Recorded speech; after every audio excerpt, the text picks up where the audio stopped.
Ini nasi yang pulen dimakan sama dagingnya pastinya yang lembut ya, terus juga manis, makin gurih dan lengkap pakai serundeng.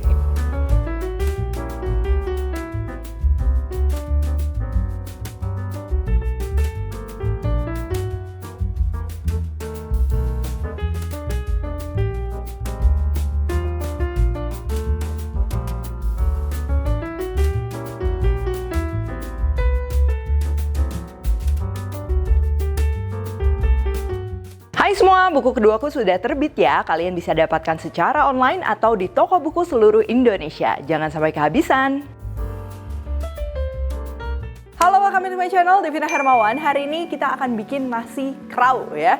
Ini kita akan bikin versi yang simple, versi rumahan. Nasi krau ini biasanya lauknya macam-macam ya. Biasa olahan dari daging sapi, mulai olahan yang basah ataupun yang kering dengan serundeng dan juga sambal. Yang akan kita bikin hari ini ada nasi ya, lalu ada daging suwir dan juga serundengnya dua macam. Biar makin spesial, aku akan menggunakan bango kecap manis. Oke, langsung aja untuk bahan-bahannya. Yang pertama ini untuk daging suwir atau empal suwirnya ya. Kita akan perlu daging pastinya. Kalian bisa pakai bagian apapun ya. Di sini aku pakai bagian sengkel, dia ada urat-uratnya. Atau kalau kalian nggak suka urat, bisa pakai daging bagian lain. Untuk bumbu halusnya di sini ada bawang putih, bawang merah, kemiri, ketumbar, kunyit, jahe, lengkuas. Lalu untuk bahan aromatiknya di sini ada daun salam dan juga serai. Lalu kita akan perlu juga kaldu sapi bubuk, asam jawa, santan, dan pastinya nggak boleh ketinggalan bango kecap manis. Untuk serundengnya bahan dasarnya ini kelapa parut ya. Lalu untuk bumbu dasarnya ada bawang putih, bawang merah, kunyit, dan juga daun jeruk. Serta ini opsional ya, aku akan bikin yang warna merah, jadi aku akan tambahin cabai.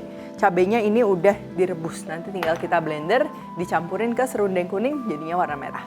Untuk pelengkapnya kita akan perlu nasi yang pulen ya, lalu juga ada sambal terasi, aku pernah share resepnya. Oke, yang pertama ini untuk dagingnya, biar mempercepat proses memasak boleh direbus dulu ataupun ini aku akan presto ya. Kalau pakai presto elektrik kayak gini biasanya tuh 60 menit ya baru empuk, tapi kalau kalian pakai presto di atas kompor yang biasa itu bisa lebih cepat sekitar 45 menit. Sambil nunggu dagingnya dipreso, ini kita akan persiapkan serundengnya dulu dan juga bumbu halus untuk masak dagingnya. Ini kita akan blender ya, bawang putih, bawang merah, kunyit. Aku akan blendernya ini pakai minyak ya. Kalau misalnya tengah-tengah seret, boleh tambahin minyak, kalau nggak tambahin air supaya lebih licin. Kalau udah halus, ini kita akan masak bumbu kuningnya ya, sampai minyaknya keluar. Nah, kalau udah wangi keluar minyak kayak gini, ini kita akan masukin daun jeruk, lalu kelapa parut, gula merah, garam, dan juga kaldu jamur kalau suka, atau penyedap ya. Ini tinggal kita masak aja, terus di apinya ini api kecil, supaya nggak gosong, tapi kering ya. Tuh, ini kan masih basah banget nih. Ini kita akan masak sampai kering. Nah, sambil nunggu, ini aku masih pakai blender yang bumbu kuning tadi. Nggak apa-apa, nggak usah cuci, kita akan blender cabai ya. Tambahin air, tapi airnya jangan banyak-banyak, sedikit aja. Ini kita akan blender halus juga. Oke, balik lagi ke serundeng. Nah, ini udah dimasak kurang lebih 10 menit. Dia udah lepas-lepas ya, udah kayak kering gitu. Tapi nggak gosong karena kita masaknya di api kecil. Ini serundengnya udah siap ya. Kalau udah kayak gini kalian bisa cicipin, misalnya rasanya ada yang kurang.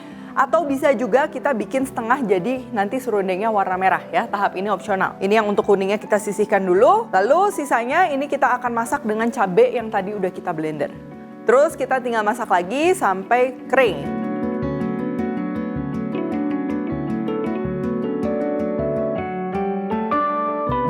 Tuh ya, jadinya dua warna gini, cantik. Cuman kalau kalian mau cuman salah satu atau misalnya mau yang merahnya doang, berarti si cabenya tadi di blender bareng bumbu kuningnya lalu dimasak sama seperti tadi. Dan buat kalian yang belum tahu nasi krau atau belum pernah makan, ini tuh makanan khas dari Gresik, Jawa Timur. Yang jadi ciri khasnya biasanya tuh nasinya tuh putel ya, pulen, lalu dialasi dengan daun pisang, lalu disajikan dengan lauk pauk olahan daging sapi ya, mulai dari jeroan ataupun si daging suwirnya gitu. Terus ada yang digoreng, ada juga yang basah. Nah, cita rasanya itu memang dia manis. Nah, sebagai pelengkapnya pastinya ada serundeng juga dan juga sambal petis ya, atau enggak kadang sambal terasi.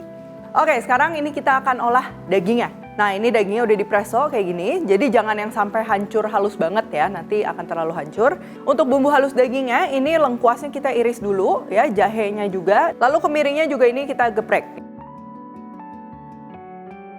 Nah, kalau udah ini lengkuas, jahe, kemiri kita akan blender bareng sama bawang putih, bawang merah, kunyit, dan juga ketumbar. Ini aku akan blender pakai minyak. sama air ya. Kita akan blender sampai benar-benar halus. Oke, sekarang bumbu halusnya kita akan tumis.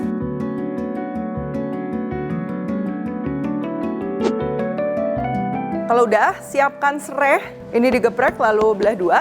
Terus kita akan masak bareng dengan bumbu halusnya bersama dengan daun salam. Nih kita tumis lagi sampai wangi. Terus masukkan air kaldu sapi yang bekas tadi ngepresso daging atau bisa juga pakai air kalau nggak ada. Terus juga daging yang udah disuir-suir ini kita masukin. Lalu ini aku mau tambahin santan juga ya. Asam jawa, lalu bumbu-bumbunya ada garam, merica, kaldu jamur, tambahin juga kaldu sapi, dan juga ini gula pasir. Kalau kalian mau pakai gula merah juga boleh.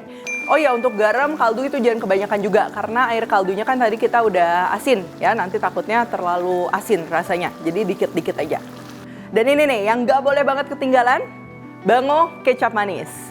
Di sini aku pakai bango kecap manis 275 ml ya, yang merupakan kunci kelezatan kuliner khas Indonesia, favorit keluarga sejak dulu. Bango kecap manis ini terbuat dari bahan alami berkualitas ya, hanya 4 bahan yaitu kedelai hitam malika, gula kelapa, garam dan juga air untuk melezatkan makanan khas Indonesia. Nah, kalau sudah untuk dagingnya ini kita tinggal masak lagi kurang lebih sekitar 15 menitan. Supaya benar-benar dagingnya lebih lembut dan juga rasanya menyatu meresap ya.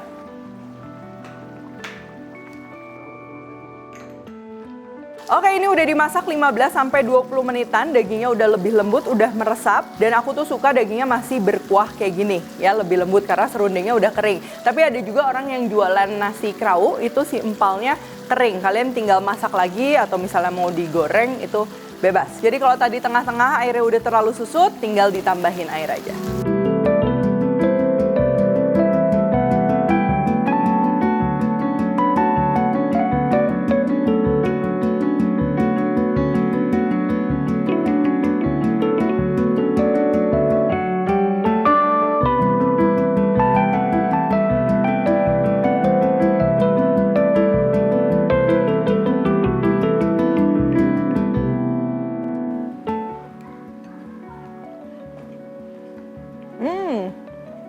Ini nasi yang pulen dimakan sama dagingnya pastinya yang lembut ya, terus juga manis, makin gurih dan lengkap pakai serundeng ya. Terus buat kalian yang suka pedas juga dimakan sama sambal, ini pastinya nikmat banget. Terus kalau kalian mau tambahin telur ya, tahu, tempe dan lain-lain pastinya cocok banget. Oke, kalau gitu thank you for watching. Yuk lanjutkan misi Bango untuk kenali rasanya Indonesia dan ikut melestarikan kuliner Indonesia melalui memasak salah satu dari 90 makanan yang ada di Festival Jajanan Bango agar dapat lebih dikenali. Resep ini juga bisa kalian cek di websitenya Bango. Selengkapnya cek Instagram @bango_warisan_kuliner. Oke, kalau gitu thank you for watching. Jangan lupa like, subscribe, share, dan juga komen di bawah ini. Stay tune terus and see you in the next video.